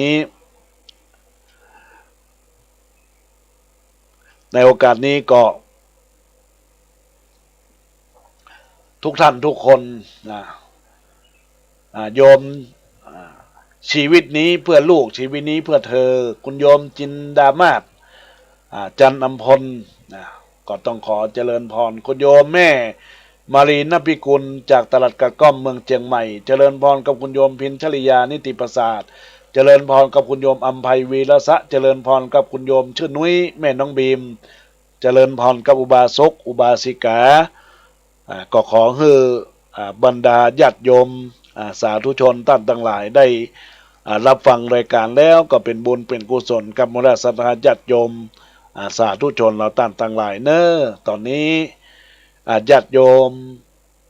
ได้ทักทายเข้ามาในรายการในไลน์ก็มีญาติโยมคุณโยมเกษณีชัยเทพได้ทักทายเข้ามาก็ขออนุโมทนาขอบคุณกับมูลศรัทธาญาติโยมที่ได้รับฟังเจริญพรกับคุณโยมไก่สุรพีคำนอกแก้วในโอกาสนี้ได้ทักทายเข้ามาขอขอบคุณอนุโมทนาขอบคุณและเจริญพรกับคุณโยมสาธุชนคุณป้อนานบินหลาบุญธรรมลักษณ์อิหลาบุญธรรมลักษณ์ปอนานกาแฟดำผู้เขียนเข้าห้ำคำก่อนส่งมาให้ได้อ่านได้เผยแพร่ธรรมเนาะบอกว่าฟังแล้วเนอะสาธุอนุโมทนาขอบคุณก็ต้องขอเจริญพรกับทุกท่านทุกคนทุกหนทุกแห่งตอนนี้จะได้เปิดสายหน้าไมค์กับบรรดาศรัทธาญาติโยมที่เบอร์โทรศัพท์0962629694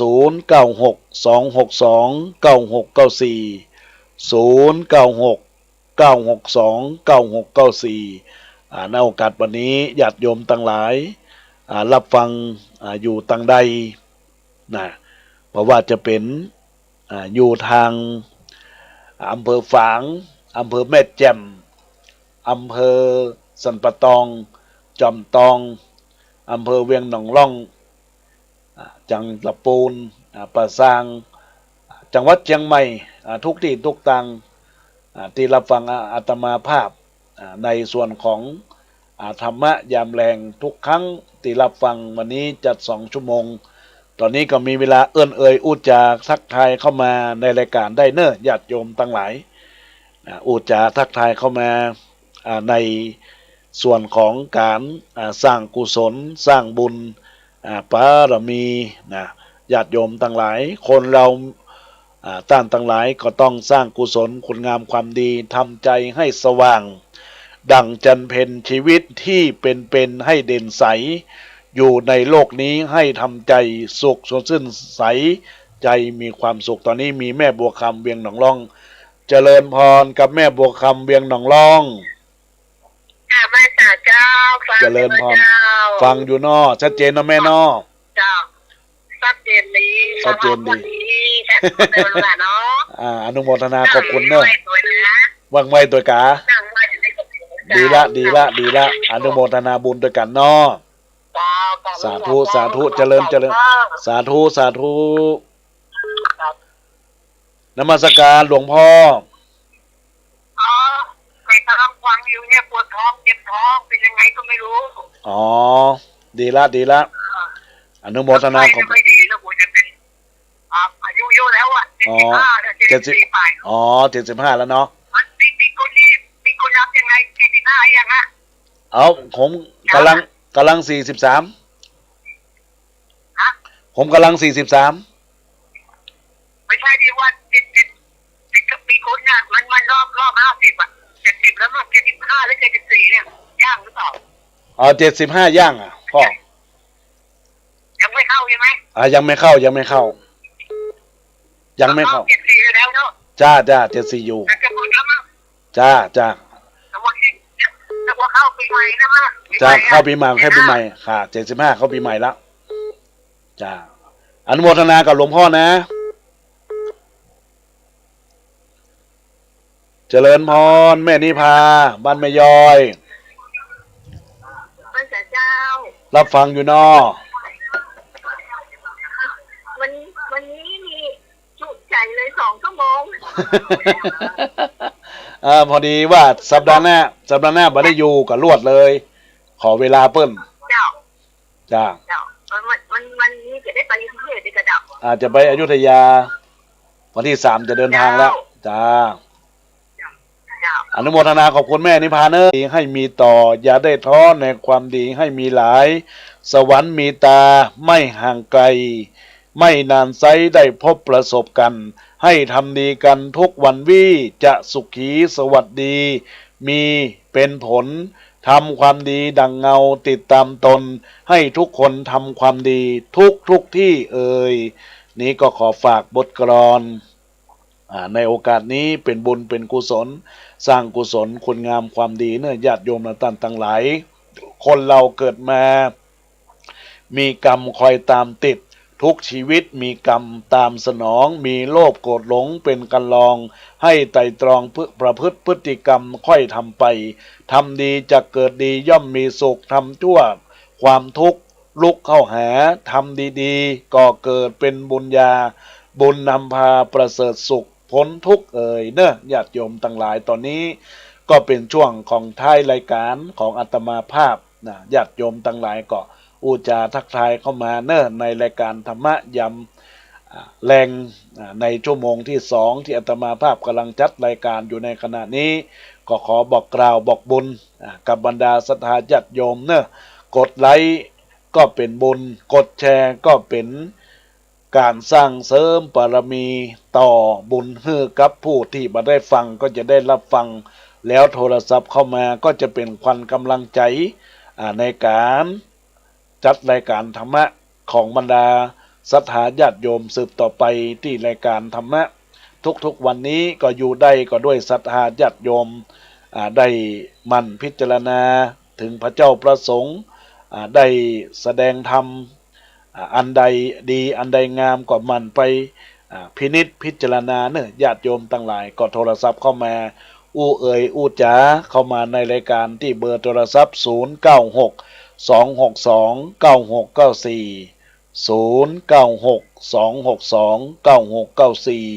สุขกายสุขใจอย่าได้หวั่นทุกนั้นจงห่างหายคลายเศร้าหมองคิดดีทำดีเป็นคันลองจะไม่หมองมัวทั่วทุกคนคนรวยคนจนต่างทนสู้ต่างก็อยู่คู่กรรมตามวิถีให้ทุกคนพบสุขสวัสดีตามวิถีเกิดมาอย่าช้าอันนี้ก็ขอฝาก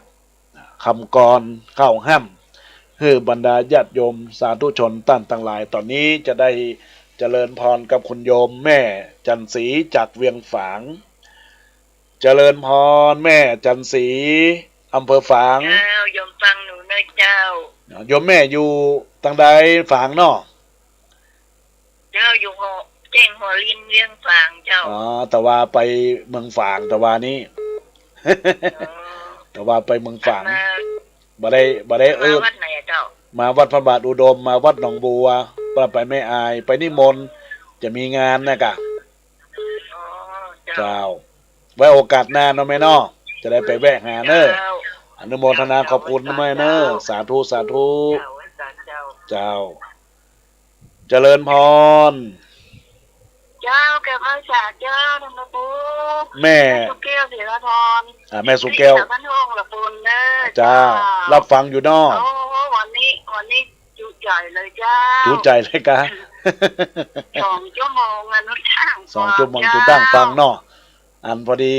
สัปดาห์หน้าบ่ได้อยู่ก็เลยขอเวลาท่านพระครูวัดหนองเหียงเปิดก็จะได้จัด2 ชั่วโมงติดหน้าพุ่นเนาะอนุโมทนาขอบคุณเนอะวันนั้นก็ไปบ้านห้องวันนั้นก็ไปบ้านห้องนะวันนั้นนะวันนั้นก็ไปที่ไหนน่ะไปลี้มาแล้วก็มาแวะที่ประดำที่บ้านพ่อหลวงประดำเจ้าเนี่ยบอกแวะศิลาพรท่องเจ้ามันมาได้หันได้ตันได้โทรได้อย่างนอกไว้โอกาสหน้าก่อนนอกหูจักกันมันเมินก็ค่อยไปเนาะอนุโมทนาขอบคุณเนอะแม่ว่าแม่สุเกียรติศิลาพรท่องเลยเจ้าจ้าอนุโมทนาเนอะสาธุเจ้าสาธุอนุโมทนาก็ขออนุโมทนาขอบคุณกับแม่สีแม่สุแก้วบ้านสีเตียบ้านหงได้โทรศัพท์เข้ามาแล้วก็เจริญพรอนุโมทนาขอบคุณกับแม่จันศรีจากเวียงฝางแจ้งหัวลิน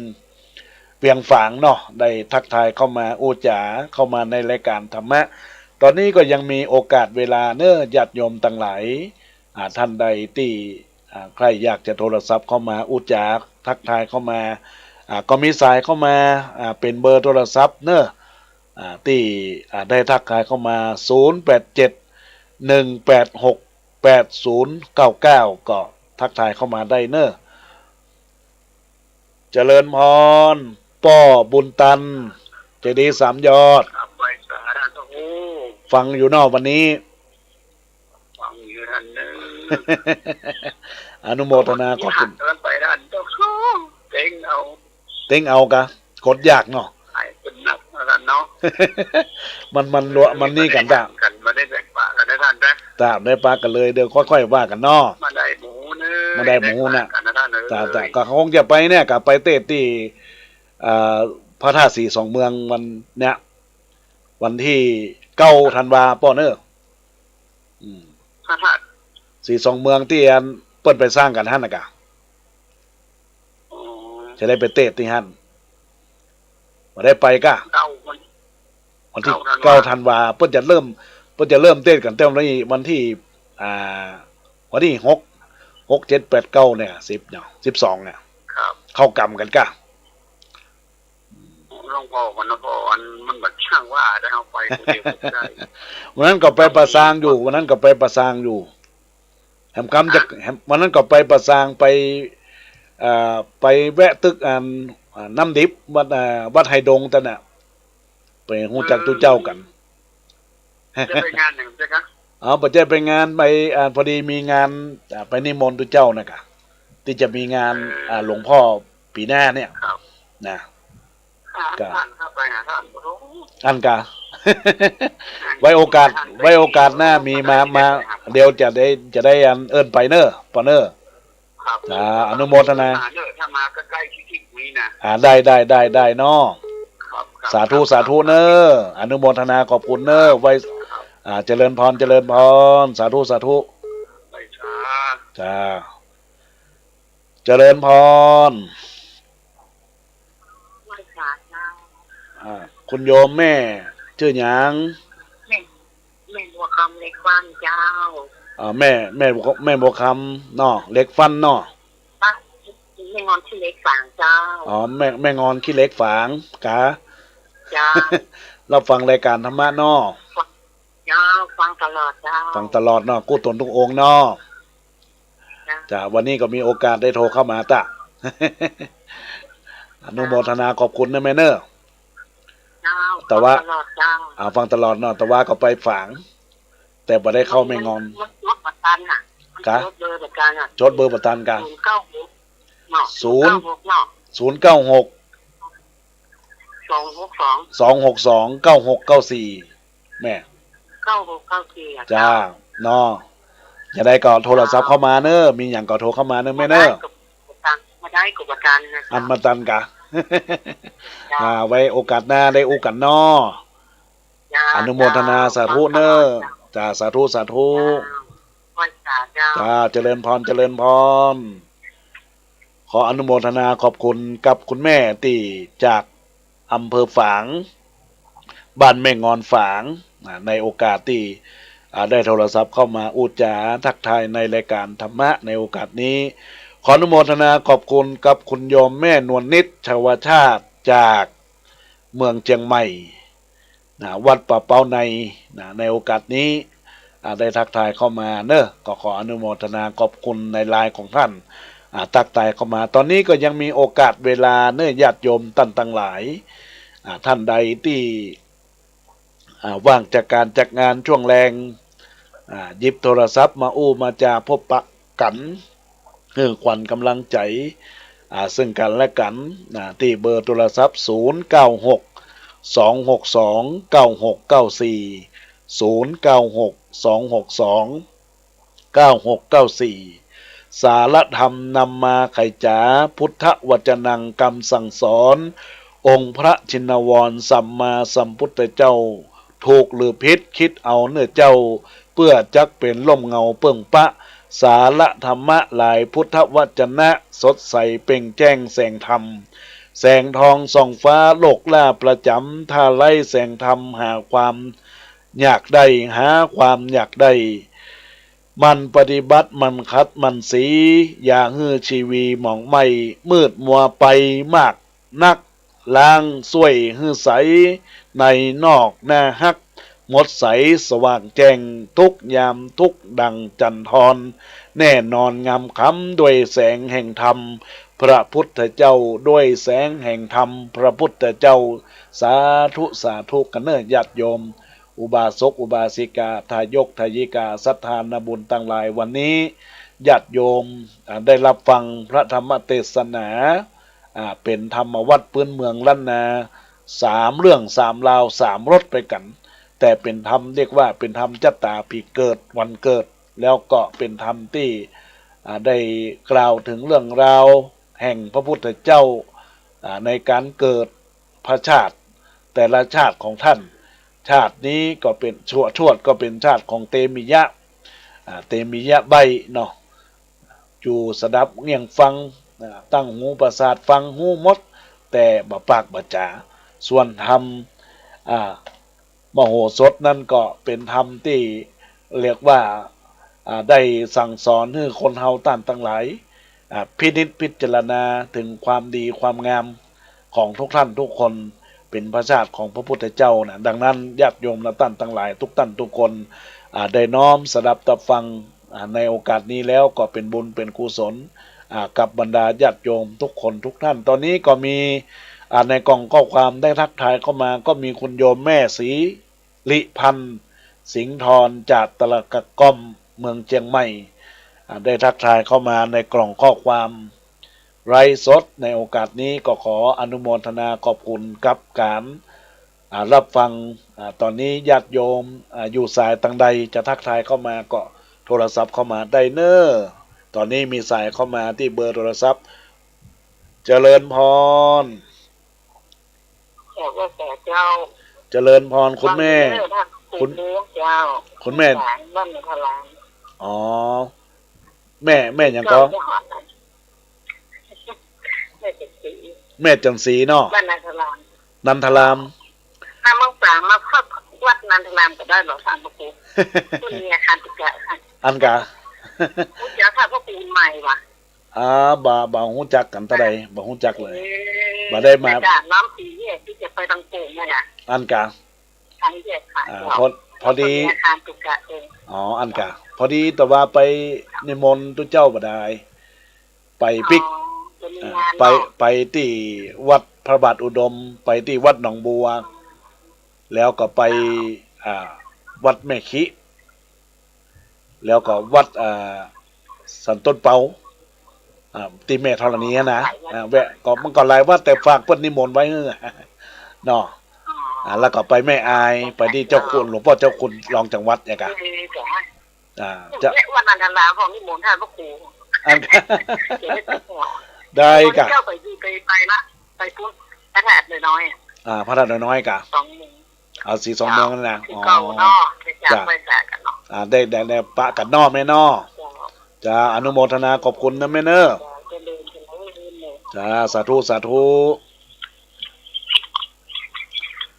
ขออนุโมทนาขอบคุณกับคุณโยมที่สายเข้ามาเมื่อตะกี้คุณแม่จันสีเนาะถ้าจำมาผิดก็ขออนุโมทนาขอบคุณจะได้พบปะกันในวันที่9 ธันวาอาตมาภาพจะได้ไปเทศธรรมในช่วงบ่าย3 โมงนี่นะของการเข้ากรรมในการฟังเทศฟังธรรมจะได้ออกคลื่นวิทยุไลฟ์สดนี้เหมือนกันเนอะญาติโยมทั้งหลายก็ติดตามรับฟังญาติโยมไปก็ได้เจอกันนะญาติโยมทั้งหลายอันนี้ก็ขออนุโมทนาขอบคุณกับมูลศรัทธาญาติโยมซึ่งกาละในวันนี้ที่ญาติโยมได้รับฟังบอกว่าจะเป็นวัดพระบาทอุดมอำเภอฝาง106.25แล้วก็มนต์เสียงธรรมแล้วก็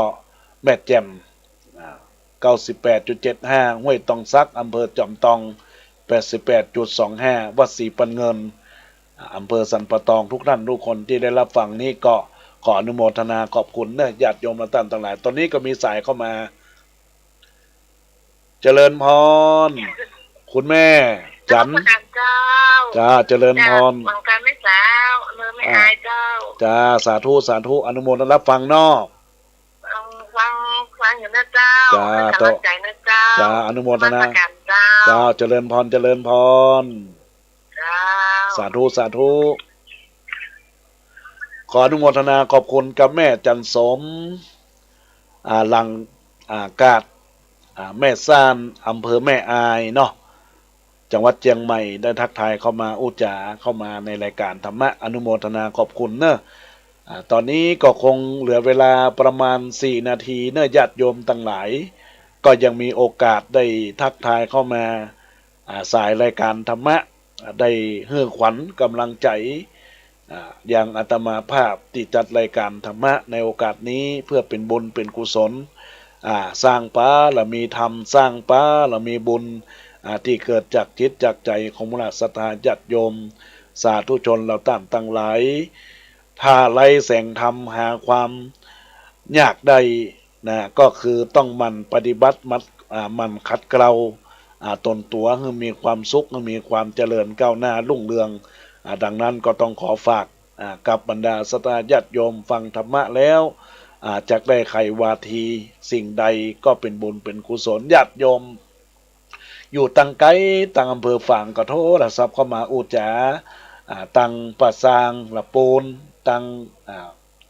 บ้านหงละปูนก็มีแล้วก็ตังศรัทธาบ้านไม่ย่อยก็โทรศัพท์เข้ามาอุจาทักทายเข้ามาแต่ละท่านแต่ละคนก็ขออนุโมทนาขอบคุณเนื้อที่ส่งแรงใจในการรับฟังรายการธรรมะอันนี้ก็จะบอกกล่าวกับประชาสัมพันธ์กับบรรดาญาติโยมทั้งหลายตัวว่าอาตมาภาพก็จัดรายการของขึ้นวิทยุ 104.50 วันอังคารเวลา 9 โมงถึง 10 โมงเวลาบ่ายโมงถึงบ่ายสองของขึ้น 104.50 แล้วก็จัดรายการขึ้นวิทยุ 98.75 วัดห้วยตรงซักวันเสาร์อาทิตย์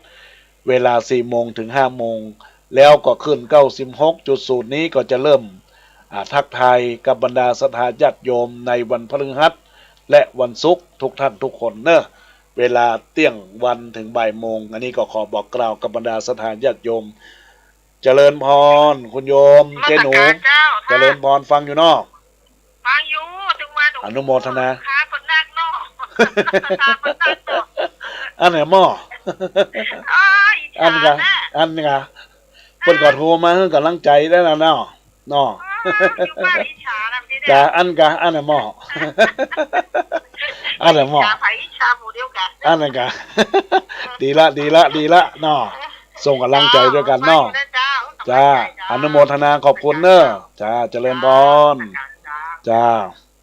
ขออนุโมทนาขอบคุณกับคุณโยมไทยจือฟูปิงหรือว่าคุณโยมเจ้หนูได้ทักทายเข้ามาอุจาในรายการธรรมะในโอกาสนี้ก็เป็นบุญเป็นกุศลกับบรรดาคณะศรัทธาญาติโยมอุบาสกอุบาสิกาต่างหลายเนอะที่ได้ทักทายเข้ามา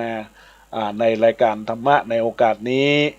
แสงแห่งพระอาทิตย์พิชิตมืดให้เรืองเริศเพิดพริ้งใสขจัดมืดใสสว่างทุกทางไปสว่างไหนก็หายมืดทุกคืนวันแต่ใจสว่างเป็นทางเด่นเห็นจะยิ่งธรรมะยิ่งเด่นกว่าทั้งหลายธรรมะธรรมชาติเด่นก็สุขใจไปที่ไหนใสสว่างทุกทางใจธรรมะชนะเลิศประเสริฐล้ำทุกชาวค่ำประพฤติธรรมตามวิถีสุขสดชื่นก่อเกิดมีประพฤติธรรมสุขีโชคดีสาธุกันทุกท่านทุกคนเนอะในวันนี้ได้รับฟังธรรมะ